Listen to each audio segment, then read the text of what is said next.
My first impressions of Raqqa when I first arrived was just a scene of utter devastation.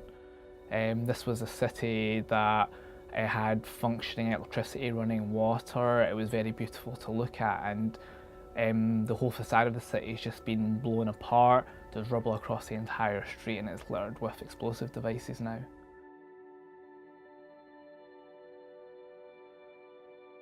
You hear artillery going off. But the things is that for me at the end of the day I get to go home back to the UK.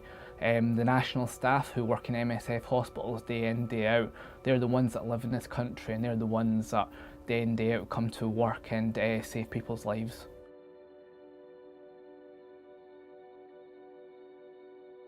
They've lived through everything. They've lived through bombings, sniper attacks, everything you can really imagine, with minimal resources.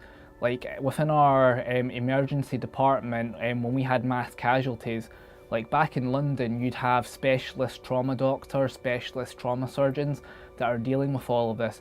We had like 2 GPs, general practitioners, we had a dermatologist and a paediatrician who are dealing with these, and this isn't their speciality, but they've stepped up to the plate to save people's lives because there's just not enough doctors.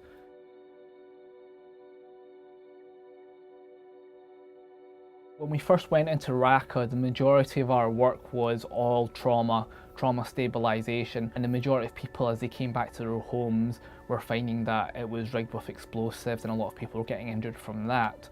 So we set up a trauma stabilisation post and we started to treat all these people, keeping as many people as alive as possible, and then getting them up the road to Talabia where we could do definitive surgical intervention to keep these people alive and rehabilitate them. People that come in from blast injuries, it's not generally just one person, it can be a family sometimes. It can be a group of people who are just trying to clear out, like say for instance a school so that kids can go back to school for instance. And you'll have maybe 4 or 5 people coming and half the roads are strewn with rubble with possible pieces of explosive devices there. So you'll literally see people coming in the back of pickup trucks, in the boots of people carriers, or even wheelbarrows.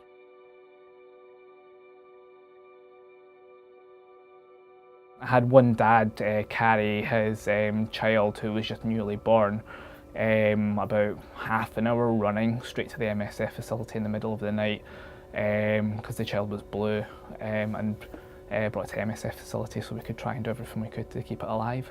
And this child was born premature. When it was born, it wasn't really breathing greatly, and by the time it got to us, it was very blue. Like usually there's maybe a bit of blue in the face, like literally it was blue all over, wasn't breathing very well. But we managed, with what resources we had, we managed to give it oxygen. We had to bag it for a little bit, breathe for the kid for a little while, and eventually started breathing for itself. Ideally in these situations, we'd also have an incubator, something that every single kind of neonatal unit in the country has, but we don't obviously have those kind of things.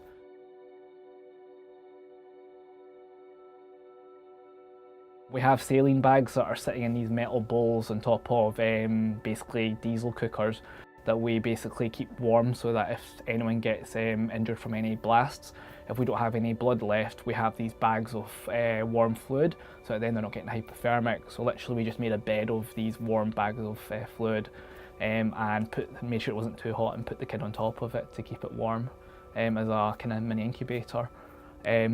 Managed to stabilise the kid, it was breathing by itself and it was a nice pink colour, and we managed to eventually get it transferred out of Raqqa and into another MSF facility up in Kobani, where we actually have a neonatal intensive care unit where we can actually properly care for it. I think I spoke to them when I was still in Raqqa and they said yeah, it kept us up for a couple of nights but it was still doing well last time I heard.